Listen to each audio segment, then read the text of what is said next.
जैसे ये क्वेश्चन है 22 का, the constitution of India is a living instrument with capabilities of enormous dynamism.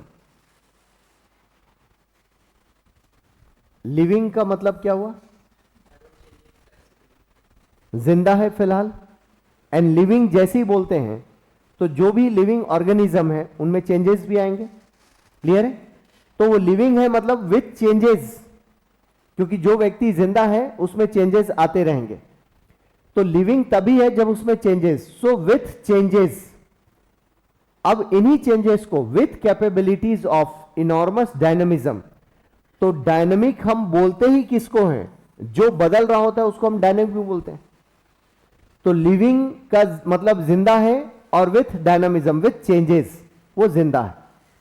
तो जो भी चीज समय के अनुसार अपने आप को बदल रही है, इसका मतलब वो रेलेवेंट है, वो यूजफुल है, वो सस्टेन करेगी, सरवाइव करेगी। और जो अपने आप को बदल ना पाए वो बर्बाद होंगे, जैसे बांग्लादेश, पाकिस्तान, ये बर्बादी के कगार पर। It is a constitution made for a progressive society. देखो ये तीनों शब्द में कोई एक कॉमन चीज दिखाई दे रही है।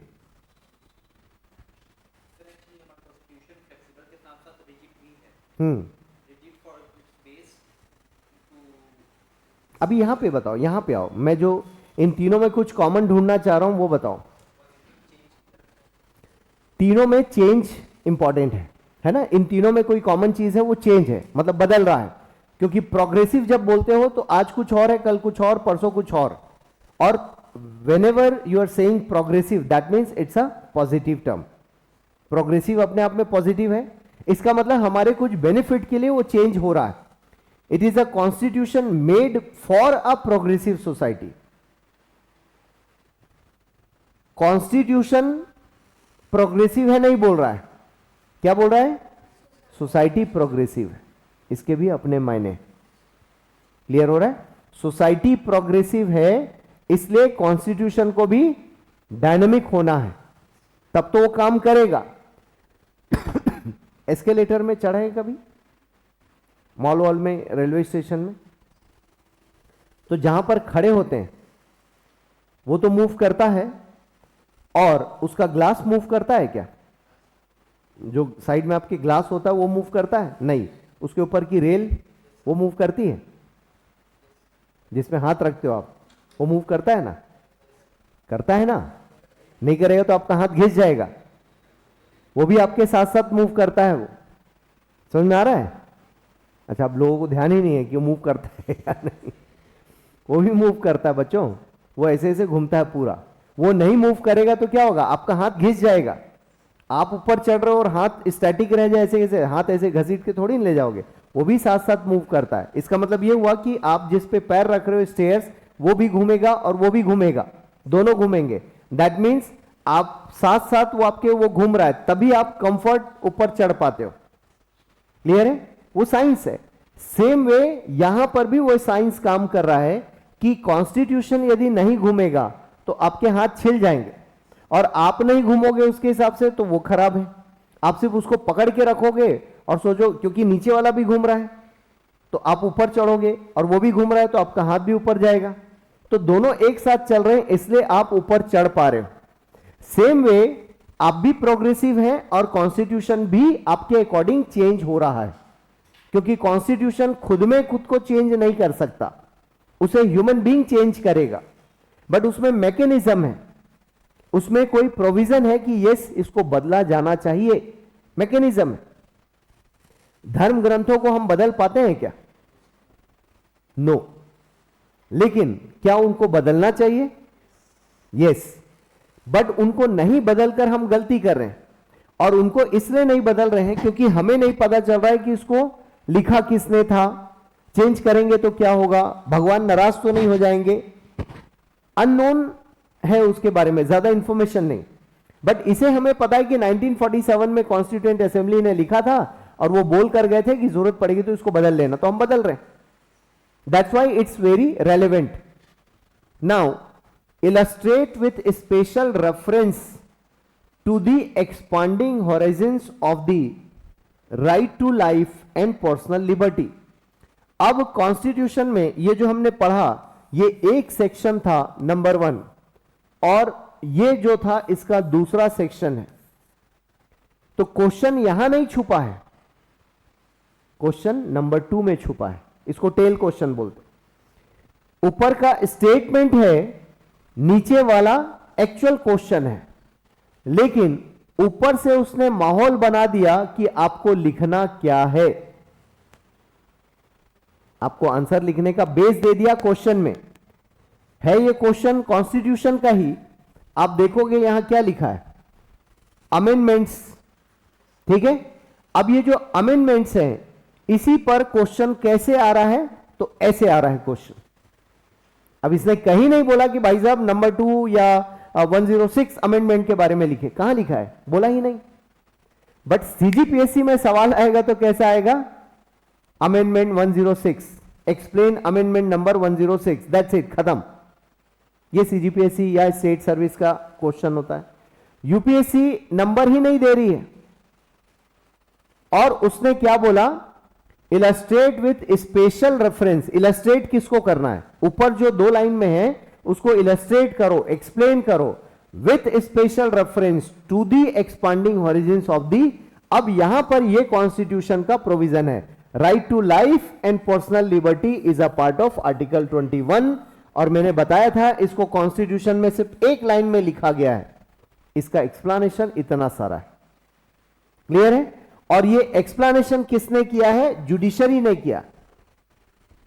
तो अब जुडिशरी ने जब उसको बढ़ा दिया है, तो हमें इन 2 लाइन से क्या अर्थ निकालना है कि हमारी सोसाइटी प्रोग्रेसिव सोसाइटी है। क्लियर है। तो प्रोग्रेसिव है वो कैसे प्रूव हो रहा है, क्योंकि कॉन्स्टिट्यूशन ने बोला है राइट टू लाइफ, कॉन्स्टिट्यूशन ने बोला है। जुडिशरी ने कैसे एक्सप्लेन किया, जुडिशरी ने बोला कि जेंडर सर्टिफिकेट में न्यूट्रल करो। अभी बताया मैंने, आज की न्यूज है, वो भी आर्टिकल 21 का पार्ट है, because they have their own life, they have their own body, they have their own choices. और खुद से नहीं बनाया, भगवान ने उनको या नेचर ने उनकी बॉडी को वैसा बनाया। तो आप थोप नहीं सकते कि भाई साहब 2 ही जेंडर हैं दुनिया में, मेल फीमेल, इन दोनों में से एक होना पड़ेगा। उसने कहा हम दोनों नहीं, नेचर का दिया हुआ हम तीसरे जेंडर हैं, नाम दो हमें, तो नाम दिया। मान लो सोसाइटी बोल देती कि no, rule is rule, male और फीमेल, दैट्स इट, तो मामला तो फंस गया। ये तो पहले करके दिया ना, क्योंकि जिन लोगों ने उनको सर्टिफिकेट बना कर दिया, उन्होंने एक को मेल बता दिया और एक को फीमेल बता दिया, और वो कह रहे हैं भाई साहब हम थर्ड जेंडर हैं, हम दोनों का कोई जेंडर नहीं। तो क्या है, जुडिशरी को प्रोग्रेसिव होना। यदि आप प्रोग्रेसिव नहीं हो, समय के साथ नहीं बदलोगे, तो आप सड़े हुए पानी की तरह बदबू करोगे। क्लियर है। और उसको सपोर्ट कौन कर रहा है, लिविंग डॉक्यूमेंट, डायनामिज्म उसका फीचर है, डॉक्यूमेंट लिविंग है, और किसके लिए काम करना है, प्रोग्रेसिव सोसाइटी के लिए काम करना है।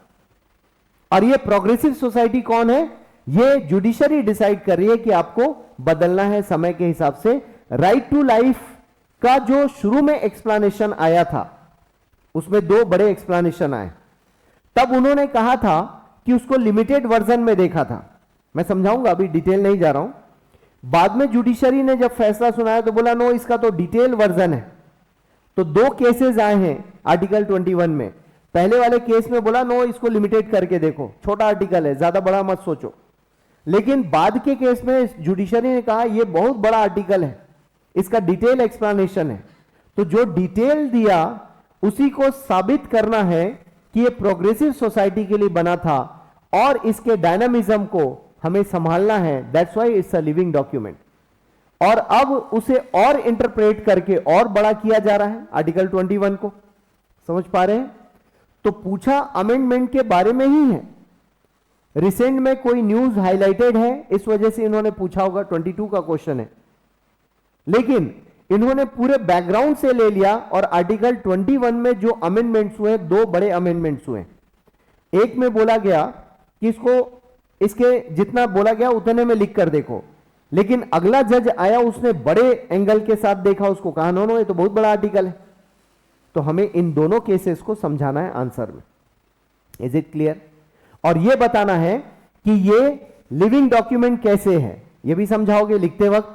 और यह बताओगे इसका डायनामिज्म क्यों है, क्योंकि डायनामिज्म कोई डिसाइड किया कि यह डायनामिक होना चाहिए, और वो डिसाइड करने वाली बॉडी कौन है? जुडिशरी, न्यायपालिका है, उनके पास ये पावर है। पार्लियामेंट के पास भी पावर है, लेकिन पार्लियामेंट जब अमेंड करती है तो वो पावर दिखाती है, और जुडिशरी जब इंटरप्रेट करती है तो वो पावर दिखाती है। क्लियर है? और फाइनली हमने साबित कर दिया कि society is progressive and as well constitution, वो भी प्रोग्रेसिव है, तभी साथ चलेगा काम। कुछ समझ पा रहे हैं क्वेश्चंस कैसे आ रहे हैं? ये टॉपिक पढ़ाया नहीं, जब पढ़ाऊंगा तो फिर दोबारा इस क्वेश्चन को डिस्कस करूंगा। सिर्फ अभी क्वेश्चन देखो कि क्वेश्चन कैसे आ रहे हैं। तो अभी जो मैंने कहा था आपको कि लक्ष्मीकांत में क्या दिया होगा, तो लक्ष्मीकांत में इस आर्टिकल के बारे में लिखा गया है, वो स्टोरी कि कब कैसे आया। वो स्टोरी उनको कहां से मिली? जुडिशरी के डिसीजन से वो स्टोरी मिली, और दोनों जजमेंट्स हैं, और उन जजमेंट से क्या क्लियर हुआ वो भी लिखा। अब इसको रैंडमली पढ़ोगे तो ऐसा लगेगा इसका आंसर कहां से मिलेगा, लेकिन जब गौर से पढ़ोगे तो समझ में आएगा कि जो बेस आपने पढ़ रखा है उसी से ही तो आंसर निकलेगा। यूपीएससी सिर्फ आपको बुद्धू बनाती है, बेवकूफ बनाती है। क्वेश्चन वही है, आंसर भी आपके पास है, सिर्फ ये 2 लाइन देकर वो आपको ऐसा घुमा देती है कि 2 ही लाइन में उलझ जाते हो कि ये बोल क्या रही। एग्जाम हॉल में आपके 10 मिनट में आंसर लिखना है, पता चला 7 मिनट सोचने में निकल गया आपकी कि लिखूं क्या।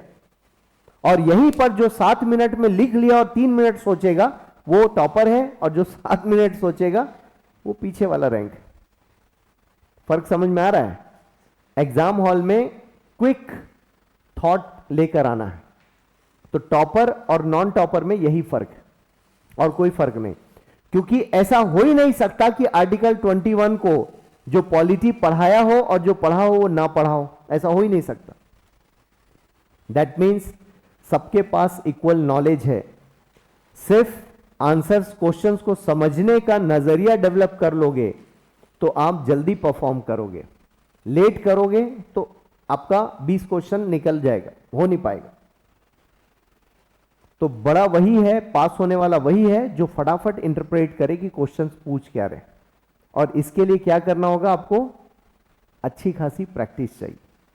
पढ़ने के बाद भी पीवाईक्यू मैं रटता रहता हूं ना, वो यही है। क्लियर है?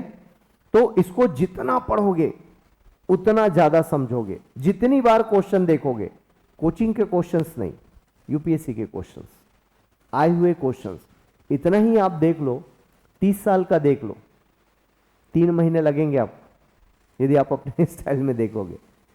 समझ आ रहा है? यूपीएससी के ही क्वेश्चन देखो, इनफ क्वेश्चंस हैं यूपीएससी के दिए हुए, और यूपीएससी से बड़ा गाइड कोई नहीं हो सकता आपके लिए, खुद यूपीएससी है आपके लिए गाइड। नाउ